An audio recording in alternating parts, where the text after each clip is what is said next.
जय हिंद। मैं हूं संजय विश्वकर्मा और आप देख रहे हैं Agri Mantra changing the way of thinking. इस वीडियो में हम बात करेंगे यूपीपीएससी एग्रीकल्चर प्री एग्ज़ाम के लिए कुछ महत्वपूर्ण प्रश्नों के बारे में। ये वीडियो हिंदी और इंग्लिश दोनों भाषाओं में रहने वाला है और ये डेमो क्लास फर्स्ट है। ये जो वीडियो है ये डेमो वीडियो है। जो स्टूडेंट्स हमारे कोर्स को खरीद रहे हैं उनके लिए है, और ऐसे वीडियो आपको जो कोर्स को परचेस कर रहे हैं उनके अकाउंट में देखने को मिलेंगे। अगर आप चाहते हैं कि ऐसी वीडियो देखें तो आप हमारा कोर्स खरीद सकते हैं। वहीं पर यानी ऐप पर ऐसे वीडियोस अपलोड किए जाएंगे। ये केवल डेमो वीडियो है जो कि 2 से 3 डेमो वीडियो रहेंगी।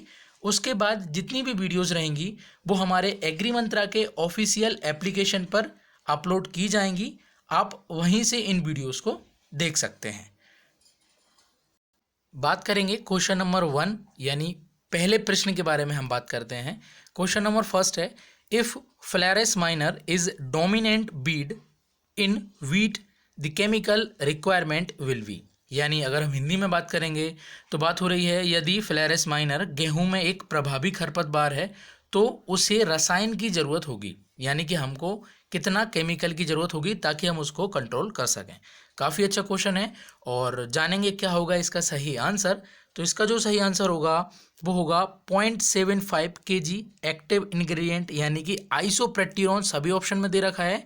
तो आइसोप्रेटिरोन जो है वो एक प्रभावी रसायन होता था फ्लैरेस माइनर के कंट्रोल करने के लिए। होता था का कहने का मतलब ये है कि अब इसके प्रति क्या है, उतना ज़्यादा इफेक्ट देने को नहीं मिलता है, यानी कि उतना ज़्यादा फ्लैरेस माइनर कंट्रोल नहीं हो पाता है। इसलिए हम फ्लैरेस माइनर को सल्फोसल्फ्यूरॉन या फिर मेट सल्फ्यूरॉन से भी कंट्रोल करते हैं। तो ये पुराना क्वेश्चन है यानी इंपॉर्टेंट क्वेश्चन है, क्योंकि आज भी इस टाइप के क्वेश्चन परीक्षा में पूछे जाते हैं। इसलिए ये जो क्वेश्चन है आपकी परीक्षा के लिए काफ़ी इंपॉर्टेंट है। और इसका जो सही आंसर है वो है आइसोप्रोटीरॉन 0.75 kg active ingredient per hectare. आपको याद रखना है, काफ़ी अच्छा क्वेश्चन है आपकी परीक्षा के लिए, क्योंकि इस टाइप के क्वेश्चन आपकी परीक्षा में पूछे जाते हैं। ठीक है, आगे बढ़ेंगे, बात करेंगे क्वेश्चन नंबर 2 की। The crop insurance scheme is being implemented at which level under the National Agriculture Insurance Scheme, यानी कि शॉर्ट में हम इसको NAIS भी कहते हैं। अगर हिंदी में बात करें तो फसल बीमा योजना किस स्तर पर लागू किया गया था राष्ट्रीय कृषि बीमा योजना के तहत।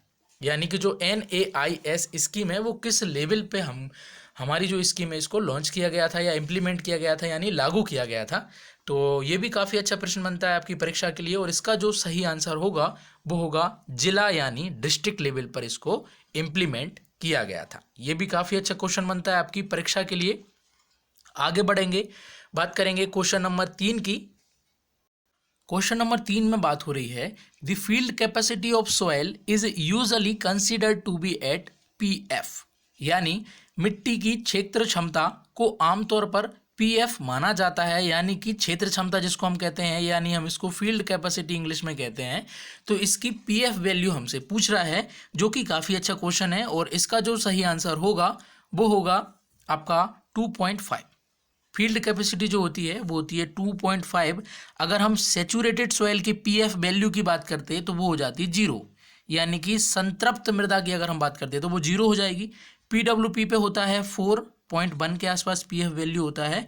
ओवन ड्राई सॉइल का होता है 7 PF वैल्यू। ठीक है, तो ये कुछ इंपॉर्टेंट पॉइंट्स हैं, उम्मीद करता हूँ आपको पसंद आएंगे और क्लियर होंगे, क्योंकि इस टाइप के जो क्वेश्चन होते हैं आपकी परीक्षा में पूछे जाते हैं, तो याद रखिएगा। ठीक है, आगे बढ़ते हैं, बात करेंगे क्वेश्चन नंबर 4 की।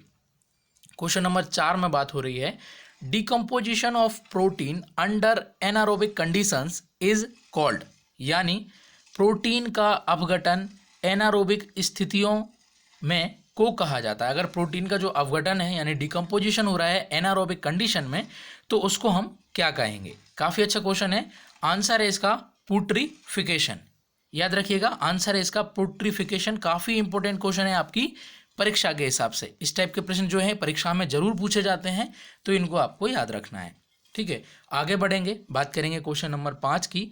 At which place countries highest meteorological centre is located, यानी किस जगह पर देश का सबसे ऊंचा मौसम विज्ञान केंद्र स्थित है। यानी कि सबसे ऊंचा की बात कर रहा है ये, सबसे ज़्यादा हाइट की बात कर रहा है कि जो हमारी कंट्री है उसमें सबसे ज़्यादा ऊंचाई पे जो मौसम विज्ञान केंद्र है वो हमारे देश में किस जगह पर स्थित है। काफ़ी अच्छा क्वेश्चन है ये, और इसका जो सही आंसर होगा वो होगा लेह। ये लेह जो जगह है वो लद्दाख यूटी में आता है, केंद्र शासित प्रदेश में आता है लेह। ये लेह नाम की जगह पर ये स्थित है, जो कि आपको याद रखना है। ठीक है, आगे बढ़ेंगे, बात करेंगे क्वेश्चन नंबर 6 की।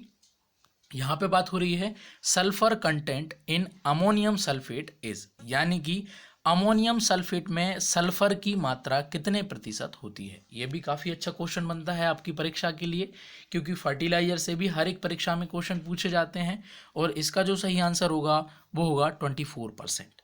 आपको याद रखना है, काफ़ी अच्छा प्रश्न है ये। आगे बढ़ेंगे, बात करेंगे क्वेश्चन नंबर 7 की। यहाँ पे बात हो रही है mango seed loss their viability within, यानी आम का जो बीज होता है वो अपनी व्यवहारता का मतलब होता है सीड की वायबिलिटी। ठीक है, वो कितने दिन में खो देता है, कितने दिन में वो अपनी वायबिलिटी को लॉस कर देता है। काफ़ी अच्छा क्वेश्चन है, मेरे हिसाब से काफ़ी इंपॉर्टेंट क्वेश्चन है ये, और इसका जो सही आंसर होगा वो होगा 4 से 5 वीक, यानी 4 से 5 सप्ताह। तो आपको याद रखना है, काफ़ी अच्छा क्वेश्चन बन सकता है आपकी परीक्षा के हिसाब से, क्योंकि मैंगो, राइस, वीट, इन सब जो क्रॉप्स हैं इनमें से क्वेश्चन एग्जाम में जरूर पूछे जाते हैं, तो आपको इनको याद रखना है। ठीक है, आगे बढ़ेंगे, बात करेंगे क्वेश्चन नंबर 8 की। क्वेश्चन नंबर 8 में बात हो रही है for one talk how many flash cards should be used, यानी एक वार्ता के लिए कितने फ्लैश कार्ड का उपयोग करना चाहिए। ये जो है एक्सटेंशन का क्वेश्चन है, और कई सारी परीक्षाओं में इसको एज इट इज़ पूछा गया है, क्योंकि क्वेश्चन काफ़ी इंपॉर्टेंट है, और आपकी परीक्षा के हिसाब से भी क्वेश्चन काफ़ी इंपॉर्टेंट रहने वाला है ये। और इसका जो सही आंसर होगा वो होगा 10 से 12, 10 to 12। तो आपको याद रखना है फॉर वन टॉक हमको 10 to 12 फ्लैश कार्ड की जो होती है हमको ज़रूरत होती है, या हम उनका प्रयोग करते हैं। ठीक है, आपको याद रखना है इसको। आगे बढ़ेंगे, बात करेंगे क्वेश्चन नंबर 9 की। Which of the following is quoted as double edged knife. Double edged knife यानी निम्न में से कौन सा दुधारी चाकू के नाम से जाना जाता है। काफ़ी अच्छा क्वेश्चन है ये। दुधारू चाकू के नाम से जो जाना जाता है वो है क्रेडिट। तो क्रेडिट को आपको याद रखना है, इस टाइप के जो होते हैं क्वेश्चन पूछ लिए जाते हैं, ये क्वेश्चन काफ़ी महत्वपूर्ण है। ठीक है, आगे बढ़ेंगे, बात करेंगे क्वेश्चन नंबर 10 की। क्वेश्चन नंबर 10 में बात हो रही है which of the following is a partial root parasite. ये भी काफ़ी अच्छा क्वेश्चन है, और हिंदी में अगर हम बात करेंगे तो निम्न में से एक आंशिक मूल परजीवी है। तो काफ़ी अच्छा प्रश्न ये बनता है, जानेंगे क्या होगा इसका सही आंसर। ये पूछ रहा है पार्शियल रूट पैरासाइट, तो इसका जो सही आंसर होगा वो होगा स्ट्राइगा। ठीक है, इसको आप सिंपली एक ट्रिक से याद रख सकते हैं, क्योंकि partial root parasite, total root parasite, total stem parasite, partial stem parasite, इनमें क्वेश्चन एग्जाम में जरूर पूछता है, क्योंकि इनमें स्टूडेंट्स को कन्फ्यूजन होती है। एक छोटी सी आप ट्रिक याद रख सकते हैं, CLOS। बहुत सारी वीडियोस में मैंने ये ट्रिक को बताया है। CL ये सूट वाला पार्ट हो गया, जो पहला है कस्क्यूटा, ये होता है टोटल स्टेम पैरासाइट, पूर्ण तना परजीवी। लोरेंथस यानी कि आंशिक तना परजीवी, यानी पार्शियल स्टेम पैरासाइट। ठीक, O का मतलब होता है ओरोमंकी, ये होता है टोटल रूट पैरासाइट, यानी कि पूर्ण जड़ परजीवी। और S का मतलब होता है स्ट्राइगा, ये होता है आंशिक मूल यानी जड़ परजीवी, इसको इंग्लिश में बोलते हैं पार्शियल रूट पैरासाइट। तो यही वाला हमसे पूछा था, आंसर हो जाएगा स्ट्राइगा। याद रखने की ट्रिक CLOS, क्लोज। इस ट्रिक को आप याद रख सकते हैं, ताकि आपको आने वाले किसी भी परीक्षा में इस टाइप के क्वेश्चन से कोई भी परेशानी नहीं हो। उम्मीद करूंगा आपको ये ट्रिक पसंद आएगी। आगे बढ़ेंगे, बात करेंगे क्वेश्चन नंबर 11 की। Optimum time of grape pruning is, यानी अंगूर में प्रूनिंग का उचित समय क्या है, उस समय के बारे में, उस महीने के बारे में हमसे यहाँ पे पूछा जा रहा है। तो काफ़ी अच्छा क्वेश्चन है, और इसका जो सही आंसर होगा वो होगा जनवरी। सभी को पता है कि हमारा जो अंगूर है उसमें प्रूनिंग का जो सबसे अच्छा समय माना जाता है वो जनवरी का महीना माना जाता है। ठीक, आगे बढ़ते हैं, बात करेंगे क्वेश्चन नंबर 12 की। सेंट्रल इंस्टीट्यूट ऑफ सब tropical horticulture is located at, यानी केंद्रीय उपोष्ण बागवानी संस्थान में स्थित है।